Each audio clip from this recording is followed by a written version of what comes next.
Bezrat Hashem, nous allons voir un petit enseignement dans Parashat Vayelech. Parashat Vayelech, qui vient souvent, est Shabbat Shuvah. Et on va essayer de voir, goûter à quelque chose en commun entre le contenu de Parashat Vayelech et la Shuvah. Vaïtzav Moshe Otam Lemor. Dans Parashat Vayelech, il y a la mitzvah de Hakhel. Marqué Miketz Sheva Shanim Bemoed Shenat Hashemita Behag Sukkot. La mitzvah de Hakhel consiste en la chose suivante. À la fin de la Shemitah, donc il y a un cycle de cette année, le Sukkot qui suit la fin de la Shemitah. Motsae Chag Rishon Shel Sukkot. Donc le premier soir de Chol HaMoed Sukkot, il y a un événement grandiose dans le Beth HaMikdash. Donc on parle, quand le Pasuk nous dit Bemoed Shenat HaShemitah, c'est pas pendant la Shemitah, c'est pendant la période de Shabbat HaShemitah, c'est l'année en réalité, nous dit Chazal, qui suit la Shemitah. Motsei Yom Tov Rishon Shel Sukkot, comme c'est marqué Bechag HaSukkot. On ne va pas le faire pendant Sukkot parce qu'il faut mettre une bima shel etz sur lequel vont être lits le Sefer Devarim. Akel et Anashim, et Am et Anashim, Ve'anashim ve'ataf, Ma'an yishme'u, Ma'an yilmedu, ve'yareu et Adonai Elohechem. Donc pendant cet événement, le roi va lire un passage de Torah qui est décrit et tout le monde devait se réunir dans le Beth HaMikdash pour cet événement grandiose. Et le pasuk nous dit Akel et Am Anashim ve'anashim ve'ataf. Ça veut dire qu'il faut amener les enfants. Amener les enfants, pourquoi? Alors, c'est une question qui est évoquée dans la Gemara Masechet Chagiga et qui en réalité, cette idée exprimée ici révèle à quel point il est important, d'une part pour la maman, d'injecter ce qu'elle sait, elle seule, injecter dans le cœur de l'enfant. On va le voir, et c'est pour ça que les enfants devaient venir avec les mamans au Beth HaMikdash. On ne devait pas les laisser chez le babysit, parce que même la babysit, elle devait venir. Tout le monde devait venir. Et, mais on ne pouvait pas les laisser. Il fallait qu'il y ait une... C'est pas faute de mieux qu'on les amène. Il faut qu'ils soient là. Pendant cet événement grandiose qui est au début de Chol HaMoed Sukkot. Alors, essayez de voir pourquoi est-ce que le taf, donc ça veut dire Hachem, il dit, je veux qu'eux soient là, soient présents. Le taf. Je veux que soient présents. Et Akel et Ta'am, Hanashim va taf. Je veux qu'ils soient présents. Pourquoi il faut qu'ils soient présents? Alors, c'est une question qui est évoquée dans la Gemara dans Masechet Chagiga Daf Gimel Amud Aleph. La Gemara nous dit comme ça. Tanu Rabbanan. מעשה ברבי יוחנן בן ברוקה ורבי אלעזר חסמה שהלכו להקביל פני רבי יהושע בפקיעין. Rabbi Yoshua ben Hanania habitait donc la région de Pékin et Rabbi Yochanan ben Broka et Rabbi Elazar Chasma sont partis le voir. Amar lehem ma chidouche haya bebet hamidrash hayom. Et Rabbi Yoshua leur demande quel est le chidouche qu'il y avait dans le Bet Hamidrash aujourd'hui. Amrulo talmidecha anu umemecha anu shotin.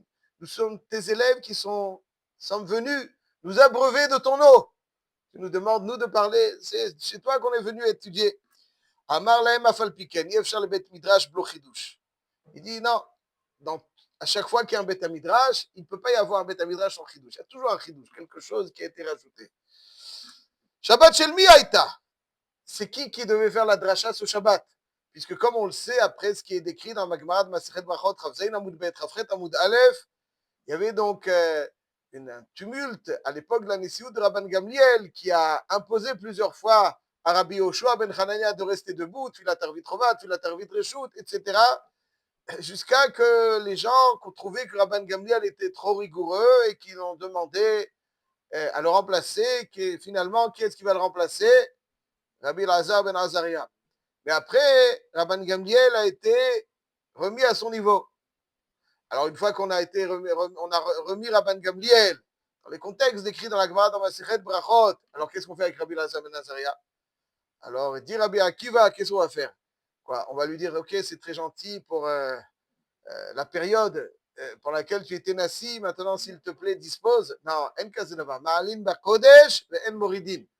Et donc, on ne peut pas enlever Rabbi Elazar ben Azariah. Mais d'un autre côté, Rabban Gamliel, ok, alors on va trouver une alternance dans les drachot. Il y aura Rabban Gamliel qui va faire 3 Shabbatot sur 4 et Rabbi Elazar ben Azariah. C'est idée. Donc, il leur demande, c'est qui a fait la dracha, Rabbi Elazar ben Azariah ou Rabban Gamliel? Shabbat shel mi haïta. Et ils lui répondent, Shabbat shel Rabbi Elazar ben Azariah haïta. Nous, c'était le Shabbat de Rabbi Elazar ben Azariah. Ou pas, mais haïta haggadah yom. Donc, quel Dvar Torah il a dit aujourd'hui? Il dit, Amroulo be parashat Akel. Parashat Akel. Uma darash ba. Nous, il est sans arrêt. Là.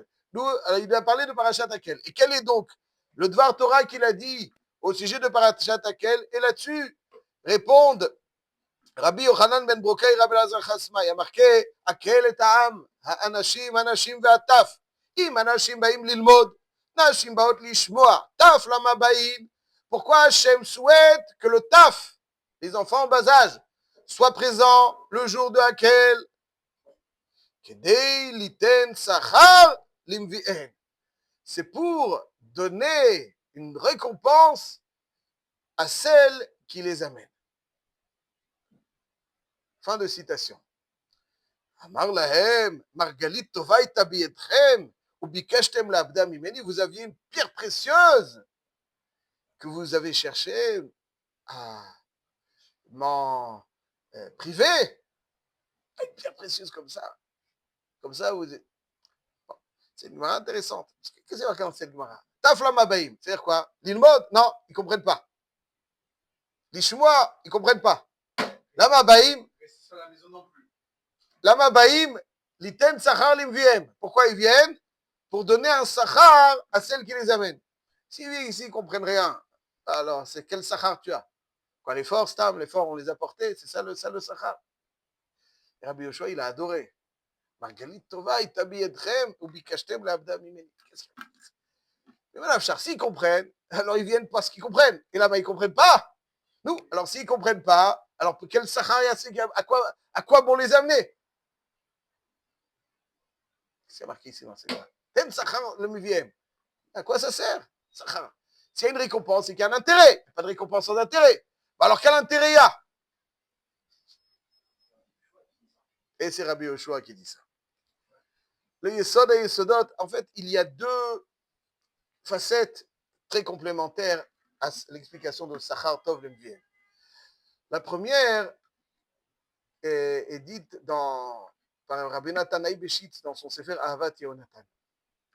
Il dit en fait, et je l'explique à ma façon, il y a marqué dans le Pasuk dans Mishlei, Shema beni musar avicha ve'al titosh torat imecha.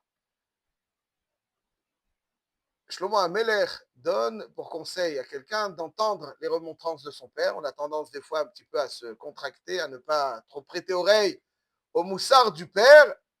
Et Shlomo HaMelech, il dit, Shema beni musar avicha. Ton père, des fois, il se fait des remontrances. Écoute, ça te servira toute ta vie. Ve'al titosh torat imecha. Autre conseil, veille à ne jamais perdre,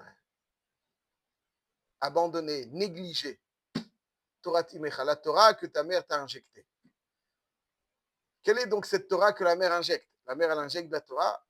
Elle injecte de la Torah. Est-ce que la mère, elle a le devoir d'enseigner la Torah à son enfant? Non. Celui qui a le devoir d'apprendre la Torah, le devoir d'enseigner.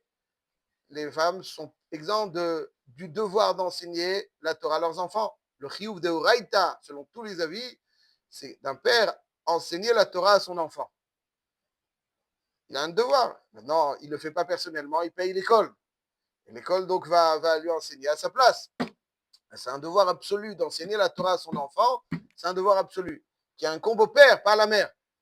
Alors, Al titosh Torat imecha, la mère n'a pas le devoir d'enseigner la Torah. Avec le Yesod, Yesodot est le suivant. Ici, il ne s'agit pas de la Torah de Abaye, Rava, Yehush Midat, Yehush Elomidat, Elu Mitziot Shelo, Velu Chayev Lachriz. Ce n'est pas de cette Torah qu'il s'agit. Il s'agit d'une Torah qui, par définition, c'est une orientation, c'est-à-dire elle oriente. Torah Mulashon Hora'a. Et il y a un phénomène très intéressant, vous allez me dire si vous le partagez, mais en tout cas un phénomène très intéressant, que les enfants, quel que soit leur âge d'ailleurs, aiment ce que la maman aime profondément. C'est-à-dire qu'ils intègrent en eux un amour ou une admiration pour les valeurs dont ils ont le sentiment que la mère adore. Même s'ils sont un peu rebelles, ils jouent un petit peu, mais fondamentalement, ce qui va se loger au plus profond de l'âme d'un enfant, c'est ce qui est admiré par sa maman. Une maman, elle entretient des contacts, même si des fois ils sont un petit peu... elle fait ce qu'elle doit faire, mais l'enfant a un contact privilégié. Le père, même si le chesed, il est un petit peu plus dans la remontrance, mais la mère, avec les bonnes choses, la mère, c'est la mère. Finalement, la mère, c'est la mère. La mère, c'est la mère. Elle connaît le monde des enfants. Elle les saisit mieux, elle les sent mieux, elle les, elle les côtoie plus, elle les connaît de fond en comble. Un père, des fois, il peut ne pas remarquer un changement, mais la mère, elle a un baromètre, elle sait exactement l'état de forme physique, psychologique de son enfant, bien plus que le père. Le père, bon, il faut vraiment, mais les nuances, ça, le père, il n'est pas capable. Enfin, il n'a pas en général. La mère, elle sait avec précision, il n'est pas bien, il est en forme, il est moins en forme. Des petites nuances qu'elle connaît, parce qu'elle est dans son monde. Hachem l'a fait, de telle façon, elle est dans son monde. Donc, il y a un rapport privilégié qui crée entre la maman et l'enfant. Et quelque part, l'enfant a une profond amour et une profonde admiration pour sa maman. 99,9% des fois. Et en conséquence, elle sait aller injecter des choses dans des zones de son âme dans lesquelles personne d'autre qu'elle n'a accès. Et qu'est-ce qu'elle injecte? Pas avec des paroles, pas avec des discours, pas avec des remontrances. Elle injecte parce que elle, lorsqu'elle admire quelque chose, lorsqu'elle aime quelque chose, l'enfant l'absorbe au plus profond de lui-même. Et quelque part, si tout se passe normalement, ça ressurgira un jour. Il aura quelque chose de grande affinité avec les choses qui étaient estimées, aimées par la maman. Nous dit Rabbi Yonatan Ibishit, c'est ça le pshat Torah Timecha. Ouais, c'est pas Rabbi Yonatan Ibishit qui dit ça, il va tout de suite, je veux dire ce qu'il dit. Torah Timecha, c'est les orientations. Ça veut dire quelque chose de très cher dans le cœur de l'enfant, c'est ce que les orientations que la mère a injectées, beaucoup plus que le père. Le père, il part au cerveau. Mais la mère, elle injecte dans le cœur. Il y a un grand yesod dans la vie, c'est que beaucoup de choses ne peuvent être comprises avec un cœur sale. Il faut avoir un cœur propre pour comprendre certaines choses. Pour comprendre les maths, on peut être sale et être brillant. Il y a des nuances, des choses très subtiles qui dans la vie ne peuvent être comprises que par un cœur propre. Et un cœur propre, c'est un cœur qui est bien constitué, qui est bien chargé. S'il est sale, les nuances resteront incompréhensibles. Ça, Torah Timecha. Al titosh Torah Timecha. Al titosh Torah Timecha.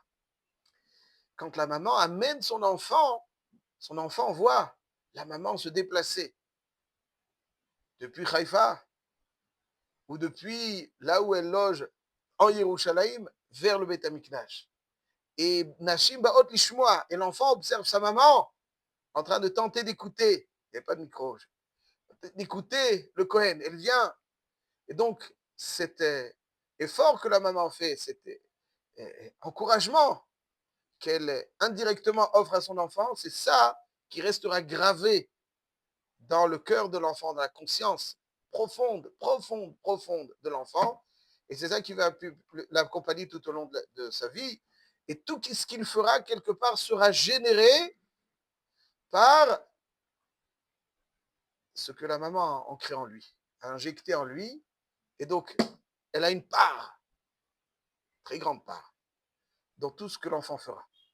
La ten sachar tov limvien. Ça veut dire que elle a une part dans tout ce que l'enfant fera. Pourquoi son effort c'est son investissement, son affinité avec ce qu'un enfant, qu'un homme doit aimer. Et ça, c'est finalement ce qui, dans chacune des actions, profondément, d'un homme, sa maman agit, qu'il en soit conscient ou pas. La maman agit dans chacune des actions. Donc, à chaque fois qu'un homme fait quelque chose, elle a une part. Parce que c'est son énergie, qu'elle soit là, les Orechamim ou pas. Elle a toujours quelque chose dans, dans, son, dans, dans, son, dans son action. Et donc, elle a un capital énorme. Nashim B'mai Zachian, nous dit l'Agma dans Masechet Brachot, quand elles encouragent leurs enfants, à aller, le mari, elle a quelque chose. Et ça, c'est Taf la Mabaim, Yiten Sachar le Mivi Ehen. Qui est-ce qui amène le taf? C'est les mamans. Et donc, elle l'amène, elle lui en jette quelque chose. Ça, c'est ce que nous dit Rabbi Nathan Aibishi. C'est-à-dire que le taf, il ne comprend pas. Il ne comprend pas. La seule chose qu'il comprend, c'est qu'il y a quelque chose d'intéressant qui vaut le coup, que la maman aime, qu'elle écoute avec admiration et effort. C'est ça qu'il retient, pas le contenu du discours, l'effort de sa maman. C'est ça qui l'accompagnera. Et c'est ça donc qui donnera un sachar énorme à la maman. Le Rambam rajoute encore quelque chose. Il dit, dans ce jour de Hakel, dans Perek Gimel Milchot Chagiga, à la fin du Perek Gimel, à la fin du Milchot Chagiga, il dit Akriya v'abrachot bilshon hakodesh. Donc la lecture se faisait en Lashon HaKodesh. Il n'y avait pas de traduction simultanée. Et il nous dit le Rambam, Afalpi shesham le'ozot ve'gerim shenan mekirim. Il y a des gens qui ne parlent pas hébreu. Déjà à l'époque, ça existait. Il y a des gens qui ne parlent pas hébreu. Des convertis, il dit le Rambam des fois, qui ne saisissent pas cette langue. Chayavin le'achin libam. Ils sont obligés de se concentrer. Ou le'akshiv oznam lishmoa be'eima ve'yir'a ve'gila ur'ada. Keyom shenitna bo besinai. Nous dit le Rambam, l'événement du Hakel, c'est une reproduction, certes à un niveau moindre, de l'événement du Sinaï. C'est pour ça qu'il faut l'entendre et être attentif, comme le Ham Israël était attentif lors de l'événement du Sinaï. Be'ima be'ir'a, ve'gila ur'ada, ve'gil ou bir'ada.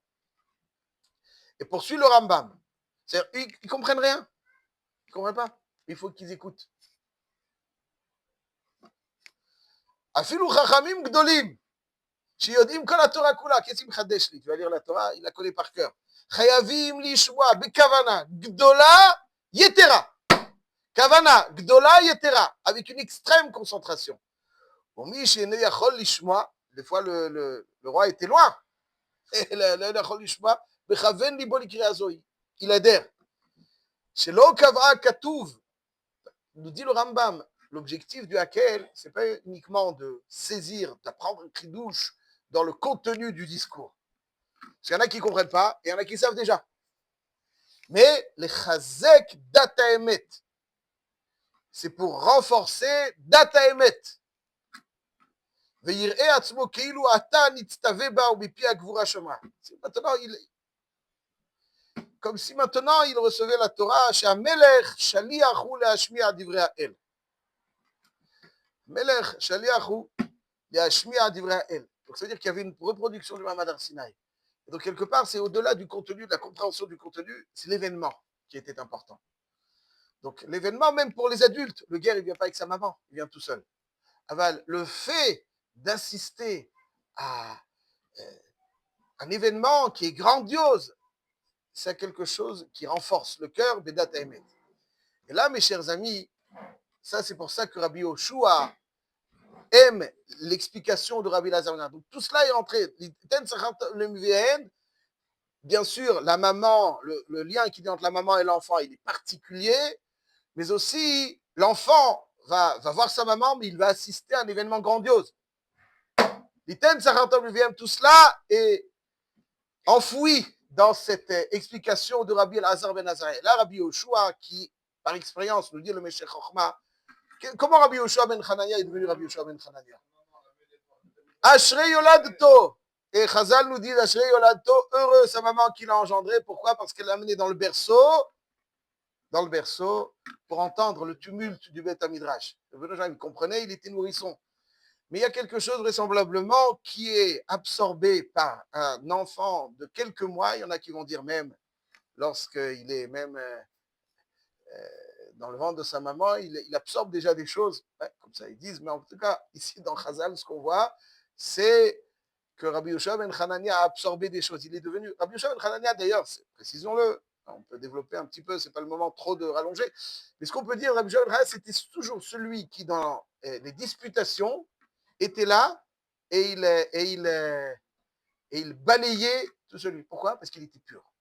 La pureté, c'est ça qui donne les meilleurs arguments. Ce n'est pas les hautes études, etc. C'est la pureté. Et c'est pour ça que Rabbi Shimon Khaled dit, vous avez une pierre précieuse. Ce pshat-là va le orner parce qu'il correspond parfaitement à ce qu'il est devenu grâce à sa maman, Ashrei Yolato. Et là, vous avez voulu m'en priver, leur dit. Ça, c'est donc le Yesod Yesodot de laquelle, c'est voir sa maman adorer quelque chose. Le Yesod Yesodot de laquelle, c'est voir l'événement. C'est mettre l'accent pas simplement sur le contenu, mais l'atmosphère, l'ambiance des choses. C'est ça véritablement que nous enseignons le Hakel. Et ça, la tchouva, c'est revenir finalement à ces choses qui sont enfouies en nous pour essayer de les faire ressurgir afin qu'ils nous mènent vers les années les plus belles.